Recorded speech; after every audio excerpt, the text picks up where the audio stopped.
오늘 본문은 36장 전체인데 시간 관계상 14절까지만 읽었습니다. 오늘 본문의 내용은 에서의 족보입니다. 여러분, 창세기에 다양한 족보가 나오는데 그 중에 이 에서의 족보가 가장 길고 내용도 가장 많습니다. 그 내용을 대략적으로 살펴보면 이 에서의 후손들이 매우 번성하고 강성했음을 알 수가 있습니다. 많은 자손들과 족장들, 특히 왕들이 있었습니다. 32절에 보면 이스라엘 자손을 다스리는 왕이 있기 전에 에돔 땅을 다스리던 왕들은 이러하니라. 에서의 족보를 보면 화려한 계보를 자랑하며 크게 번성합니다. 또한 여러 도시들을 건설하고 이스라엘의 왕이 있기 전부터 왕을 세우고 나라를 이루고 있습니다. 여러분, 이건 에스라를 향한 하나님의 주권과 은혜가 있다는 것을 우리에게 잘 보여줍니다. 비록 에스가 하나님의 언약에서 멀어졌지만 하나님은 에스를 외면하지 아니하십니다. 에스를 여전히 사랑하시고 돌보시고 복을 주셨습니다. 여러분, 하나님은 모든 사람에게 생육하고 번성하고 땅에 충만하라 그렇게 하셨습니다. 그래서 그런 하나님의 뜻을 따라서 은혜를 베푸십니다. 마태복음 5장 45절에 하나님이 그 해를 악인과 선인에게 비추시며 비를 어려운 자와 불의한 자에게 내려주심이니라. 여러분, 해와 비가 선한 사람에게만 비추고 내리는 것이 아니라 악한 사람에게도 동일하게 비추고 내려집니다. 여러분, 하나님은 하나님의 백성들 뿐만 아니라 이 세상의 모든 사람들에게 은혜를 베푸셔서 먹고 살아가게 하십니다. 여러분, 이런 것을 우리가 일반 은총이라고 그렇게 말합니다. 하나님은 비록 악인이라도, 비록 죄인이라도 여전히 하나님의 크신 은총 안에서 그들에게 은혜를 베푸시고 그들을 돌보시고 먹이시고 입히시고 또 지키십니다. 그래서 이런 하나님의 일반 은총 가운데 특별한 재능과 지혜와 또 기술로 이 세상에서 잘되고 형통한 사람을 우리가 많이 볼 수 있습니다. 여러분, 하나님의 주권과 은혜는 우리의 생각보다 훨씬 더 크고 또 높습니다.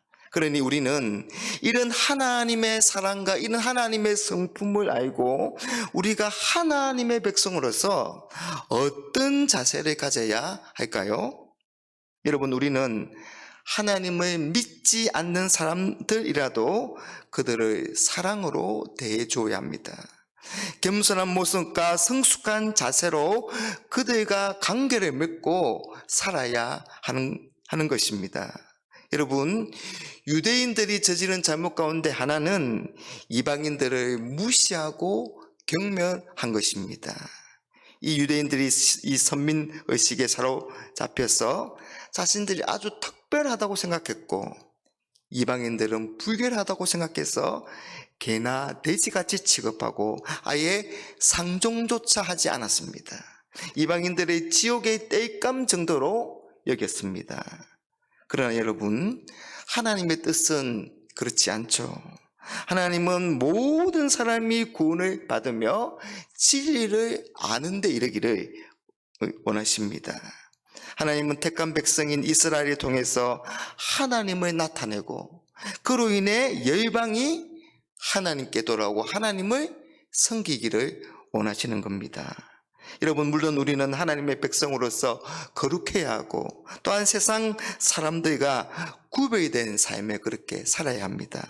하지만 그렇다고 해서 우리가 예수님을 믿지 않은 사람들을 무시하고 외면하는 것은 옳지 않습니다.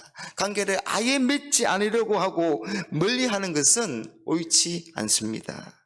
비록 신앙이 다르다 하더라도 우리는 그들을 사랑하고 겸손한 자세로 그들과 좋은 관계를 맺으며 살아가야 하는 겁니다. 그래서 예수님은 우리에게 비둘기처럼 순결하고 뱀처럼 지혜로워야 한다, 그렇게 말씀하십니다. 사랑하는 여러분, 하나님의 백성으로서 바른 자세와 성숙한 모습이 있으시기를 간절히 바랍니다. 또 한 가지 오늘 본문을 통해 우리가 깨달을 수 있는 것은 하나님의 축복이 어떻게 이루어지는가 하는 것입니다. 여러분, 이 야곱과 에서가 서로 이제 화해를 하고 아버지 이삭의 장례를 헤브론에서 같이 치르고 가나안 땅에서 함께 살게 되었습니다. 그런데 이 두 사람의 소유가 풍부하여서 이제는 더 이상 함께 있을 수가 없었습니다. 마치 이 아브라함과 롯처럼 말입니다. 그래서 이 아브라함이 조카 롯에게 그렇게 제안하지 않습니까? 나를 떠나가라. 내가 자하면 나는 우하겠고 내가 우하면 나는 자하리라. 그런 것처럼 이 야곱과 에서 둘 중에 하나는 떠나가야 합니다. 그런데 여러분, 여기서 이 가나안을 떠나고 가나안에 남는다는 것은 하나님의 언약과 관계가 있습니다. 가나안에 남는다는 것은 아버지 이삭의 뒤를 이어서 하나님의 언약을 이어간다는 그런 의미가 있습니다.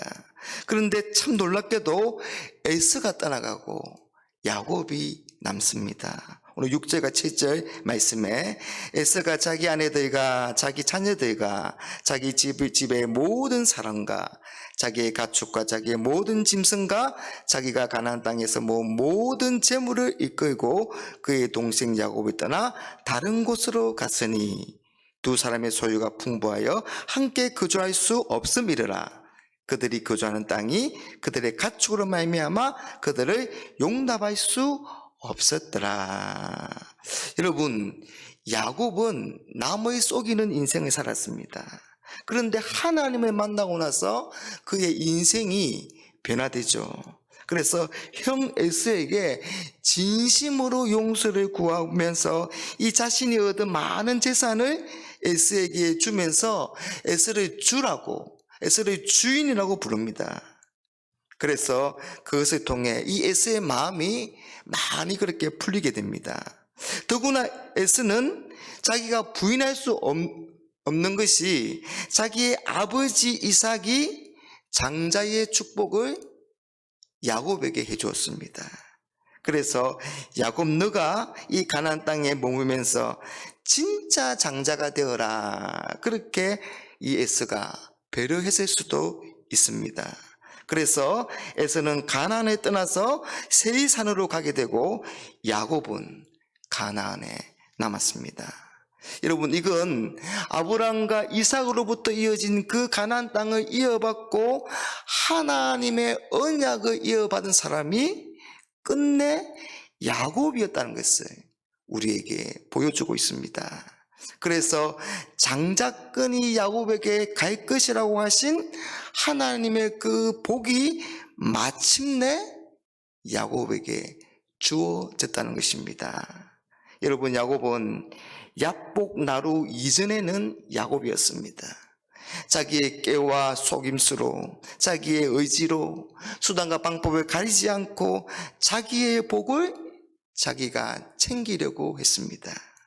그런데 야복 나루 이후에는 야곱이 이스라엘이 됩니다. 그래서 자기의 모든 것을 내려놓고 하나님이 전부이고, 하나님이 있으면 살고 하나님이 없으면 나는 죽겠노라, 하나님이 없으면 아무것도 아니라고 하는 하나님에 대한 절대 신앙으로 야곱이 회복되었습니다. 그리고 그런 회복된 야곱에게, 그런 이스라엘에게 오늘 진짜 장자의 복이 주어지고 있다는 것입니다. 여러분, 우리가 어떤 것을 성취하려고 하는 우리의 야망과 집착과 욕망이 그것을 이루는 것이 아니라 하나님을 의지하고 하나님께 맡길 때, 그런 믿음이 있을 때 하나님의 약속이 이루어지고 하나님의 복을 받는다는 사실입니다. 사랑하는 여러분, 저와 여러분들이 우리의 주인 삼은 모든 것들을 내려놓고 하나님만을 의지하고 신뢰하는 하나님에 대한 그런 절대 신앙을 회복하여서 하나님의 은혜와 하나님의 축복 가운데 살아가는 그런 복된 인생들이 되시기를 주님의 이름으로 축복합니다.